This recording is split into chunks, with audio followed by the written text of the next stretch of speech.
sarili ko, makaahon sa hirap.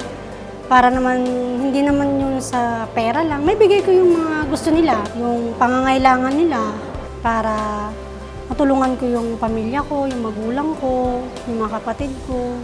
Nandun number one yung mga anak ko. Siyempre, hindi yung puro yung mangangarap ka lang. Kailangan sabayan mo siya ng kilos. Sabayan mo ng pagsisikap para habang nangangarap ka, unti-unti siyang natutupad.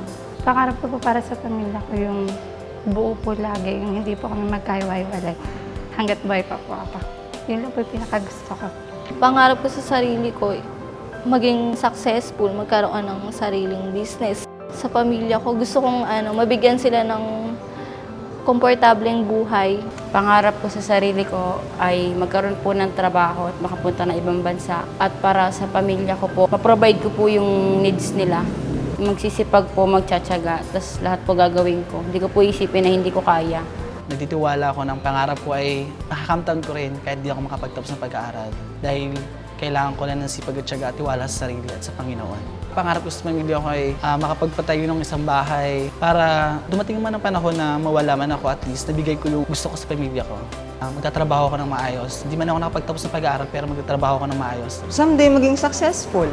Yung makaangat kami sa buhay, mayangat ko sa buhay yung pamilya ko.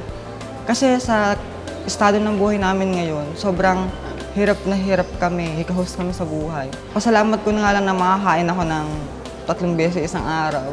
Grab every opportunity na dadaan sa akin.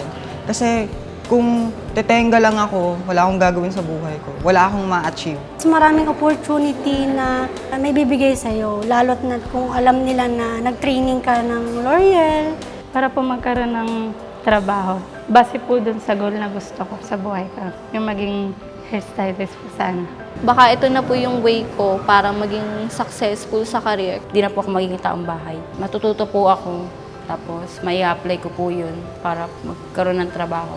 Para sa akin, gusto ko po talaga mag-apply sa Beauty for the Better of Life para rin sa future ko. Mas marami akong matutunan. Sana yung matututunan ko is magamit ko at may apply ko sa sarili kong buhay. Naniniwala ako na bilog ang mundo. Since pagkabata ako, naniniwala ako na bilog ang mundo hanggang sa pagtanda ko, bilog pa rin ang mundo. Dahil minsan ang buhay ng tao nasa itaas at minsan nasa ilalim. Ngayon, nasa ilalim ako pero hindi natin alam. Darating ang panahon na nasa ibabaw naman ako. Gusto ko po sana maging sikat na hairstylist sana balang araw.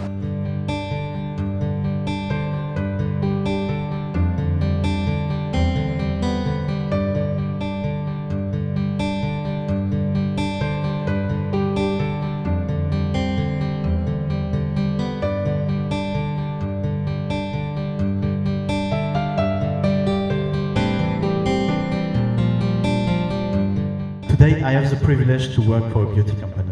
And it's true that, today in L'Oréal in the Philippines, we are selling a lot of products. But it's not just like regular products that we sell to people. Because we know that beauty plays a very significant role in building self-confidence.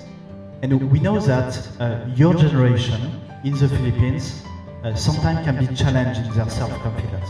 Because we do not always come from a very favorable background. Sometimes it's very difficult to find a job.